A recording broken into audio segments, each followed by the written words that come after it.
Hi everybody, and welcome to the final part of my discussion video series. Yes, I know, it's been a long time coming, but it's time for part 4 of our 4-part discussion series.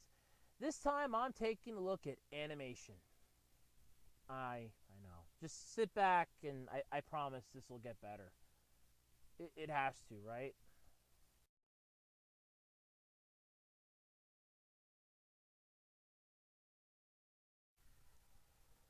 Okay, so animation is pretty much the final cornerstone for anything to be successful and good that has to be animated.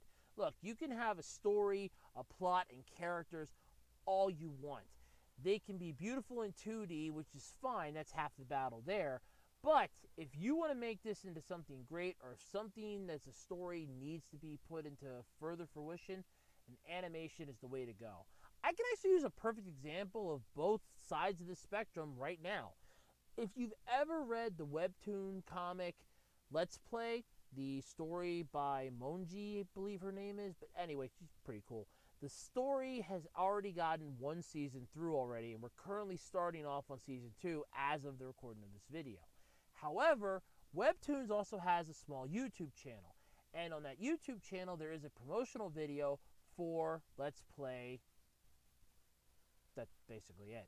It details pretty much the first chapter, I want to say, or at least the first episode, since they're kind of called episodes in the thing.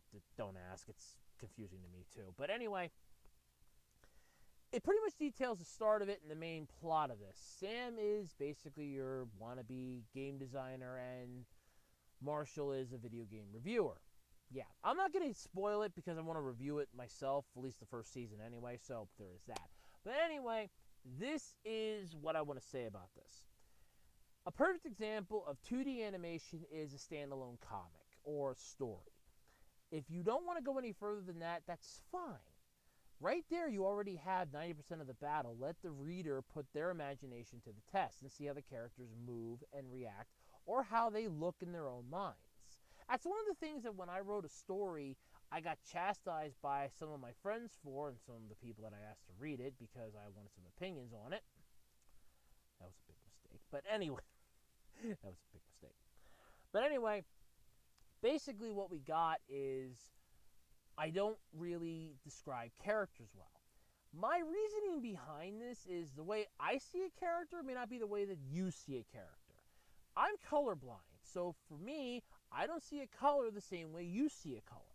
Now, of course, I can see yellow clear as day, white, red to a point. Honestly, my shirt here is like a bluish color to me, and my other shirt here is like a grayish color to me, so there's that. But anyway, I see colors differently than other people. And one of the main things is that's how I thought about writing my story.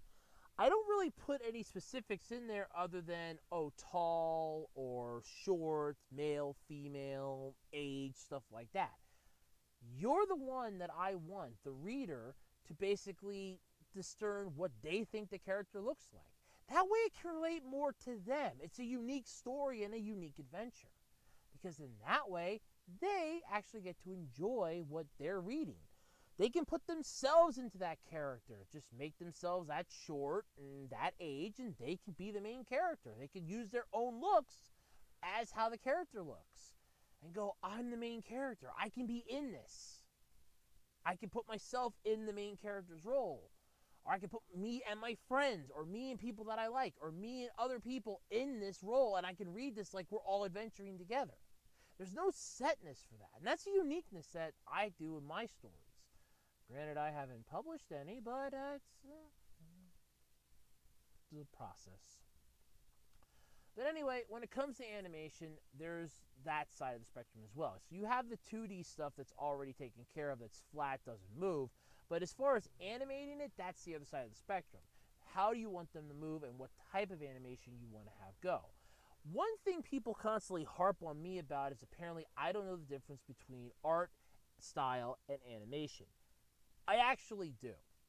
The thing is, while they're not intertwinable and interchangeable, I actually don't care. As far as I'm concerned, the animation is how the art style is moving at this point. If I would want to just stare at a blank wall, I'll stare at a blank wall. Art style is meaningless in a way to me. Yes, I could say something looks nice, and in my mind, I'm picturing it moving. Slightly, but not much. Standing still is perfect, but at some point, your mind's going to make you think, how is this going to look as it's moving? Motion has to happen to get some type of an idea. You want whatever a picture is to be a window into whatever you're trying to do. Well, here's a news flash. If you're ever making a landscape, there's wind. If you're ever making an ocean picture, there's always going to be some type of movement in the water. It's never still. Everything moves. Be it ever so gently, everything moves. So you're already picturing it moving. Just slightly, but you're already picturing it moving. That's what I do. So as far as art style is concerned, it's a second nature to me. If the animation of it sucks, as far as I'm concerned, it's horrible. But here's the thing. Bad art animated is even worse.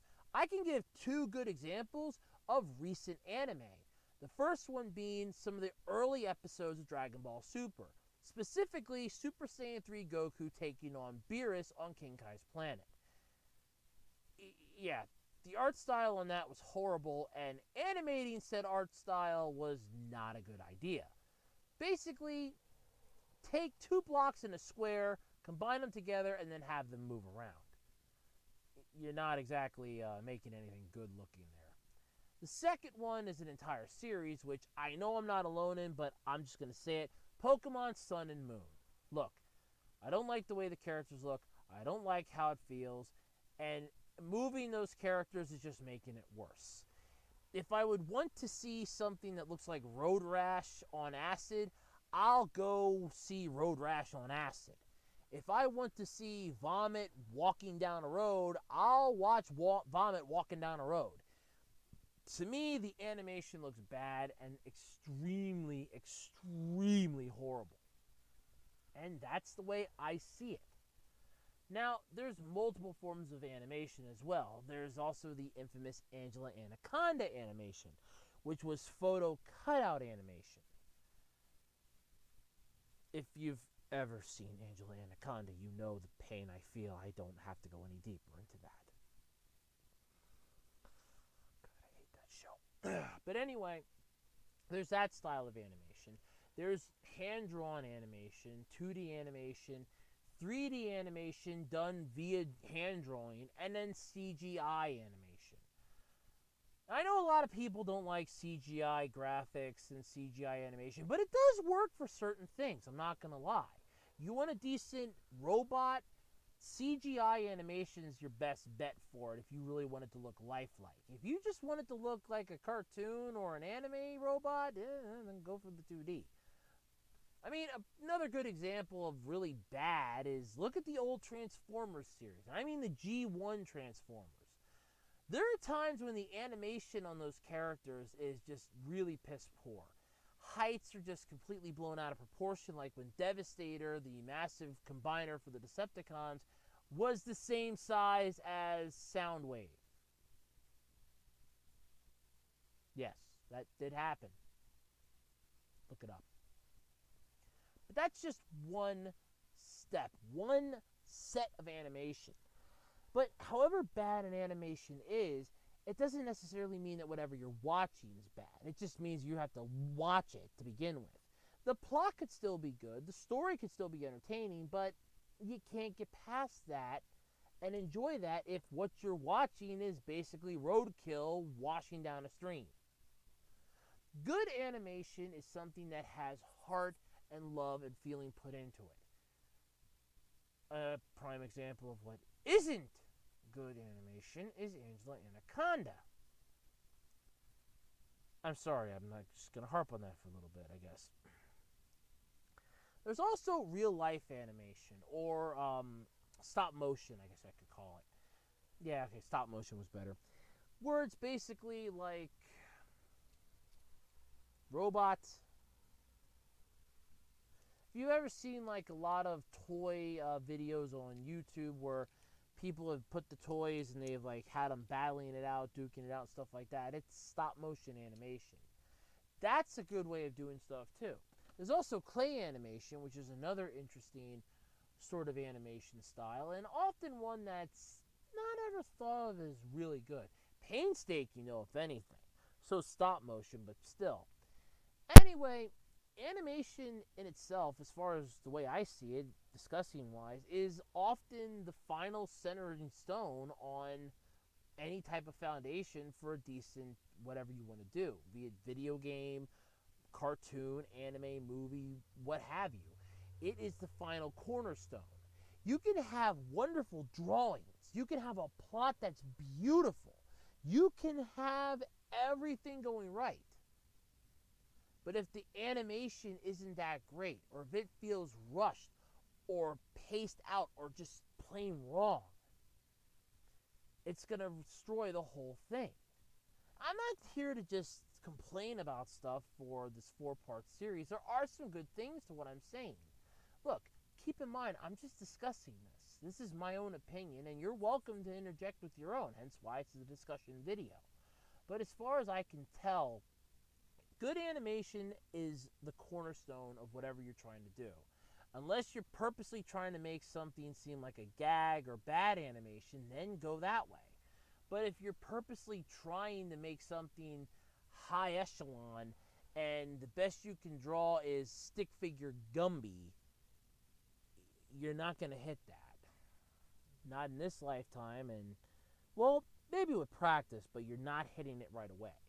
It's going to take time. That's one of the issues that I always had. But anyway, that's it for this. This is the final part of this 4-part video. So let me know what you think. What are your thoughts on animation? Is it a good thing how it's done? Different styles that you know of that you like that are done extremely well, or what have you? Let's get a good discussion going here in the comments section. And until next time, I'm Andrew Rhodes, and this has been Andrew Discusses.